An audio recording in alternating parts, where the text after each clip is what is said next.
આજે નર્મદા જિલ્લાના ડેડિયાપાડા તાલુકામાં પ્રાંત કચેરી ખાતે ભારતીય જનતા પાર્ટીના ડેડિયાપાડાના તાલુકા પંચાયતના સભ્ય અને આમ આદમી પાર્ટીના ડેડિયાપાડાના ધારાસભ્ય ચૈતર વસાવા વચ્ચે બબાલ થઈ છે અને આ ઘટનાને લઈને ત્યાં પોલીસ પણ હાજર હતી।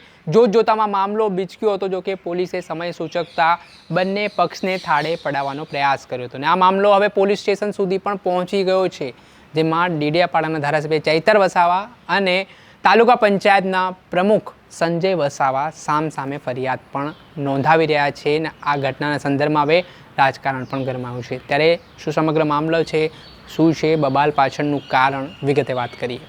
વૈષ્ણવજન તો તેને કહીએ જે પીડ પરાઈ જાનાને રે। નમસ્કાર દર્શક મિત્રો, નવજીવન ન્યૂઝમાં આપનું સ્વાગત છે। હું છું ફૈઝાન। નર્મદા જિલ્લાનું રાજકારણ અવારનવાર ગરમાયેલું જોવા મળતું હોય છે। આમ આદમી પાર્ટીના ડેડિયાપાડાના ધારાસભ્ય ચૈતર વસાવા અવારનવાર ચર્ચામાં પણ જોવા મળતા હોય છે। ત્યારે આજે નર્મદા જિલ્લામાં પ્રાંત કચેરી ખાતે આયોજન પંચની મિટિંગનું આયોજન કરવામાં આવ્યું હતું, જેમાં ડેડિયાપાડાના તાલુકા પંચાયતના પ્રમુખ સંજય વસાવા સાથે જ આમ આદમી પાર્ટીના ડેડિયાપાડાના ધારાસભ્ય ચૈતર વસાવા સહિતના પદાધિકારીઓ છે તે આ કાર્યક્રમમાં જોડાયા હતા, કચેરીમાં મિટિંગમાં પહોંચ્યા હતા।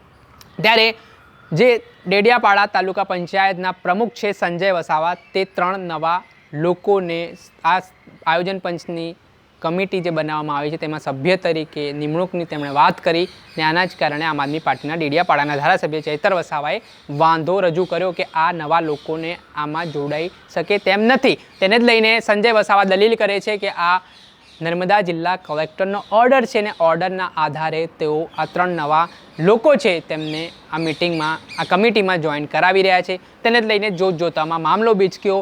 સામે આમ આદમી પાર્ટીના ડેડિયાપાડાના ધારાસભ્ય ચૈતર વસાવા અને સંજય વસાવા વચ્ચે બોલાચાલી બની। બોલાચાલી ઉગ્ર થતાની સાથે જ મામલો બીચક્યો અને જે રીતે આરોપ લાગી રહ્યા છે કે ચૈતર વસાવાએ સંજય વસાવા ઉપર ગ્લાસ ફેંકવાનો પ્રયાસ કર્યો અને વચ્ચે પોલીસના જવાન આવી ગયા અને મામલે થાળે પડાવવાનો પ્રયાસ કર્યો ને આ સમગ્ર મામલા સંદર્ભમાં જે ઘટના બની તે હવે સંદર્ભમાં ડેડિયાપાડા પોલીસ સ્ટેશન સુધી આ સમગ્ર મામલો પહોંચ્યો છે, જ્યાં એક તરફ ચૈતર વસાવા અને બીજી તરફ સંજય વસાવા બંને લોકો દ્વારા પોલીસ સ્ટેશન ખાતે સામે ફરિયાદ નોંધાવવાની તજવીજ કરવામાં આવી રહી છે। હવે પોલીસે પણ બંને પક્ષોની ફરિયાદ સાંભળીને ગુનો નોંધવાની તજવીજ કરી રહી છે ને આમાં કયો પક્ષ સાચો છે, ખરેખર શું સમગ્ર મામલો છે તે સમજવા માટે પોલીસ દ્વારા કાર્યવાહી કરવામાં આવી રહી છે। અમારા સુધી પણ આટલી માહિતી પહોંચી છે। પડેપણની અપડેટો આ ઘટનાથી જોડાયેલી આપના સુધી પહોંચાડતા રહીશું, એટલે નવજીવન ન્યૂઝને આપ લાઇક કરી લો, સબસ્ક્રાઇબ કરી લો અને શેર કરવાનું ભૂલતા નહીં।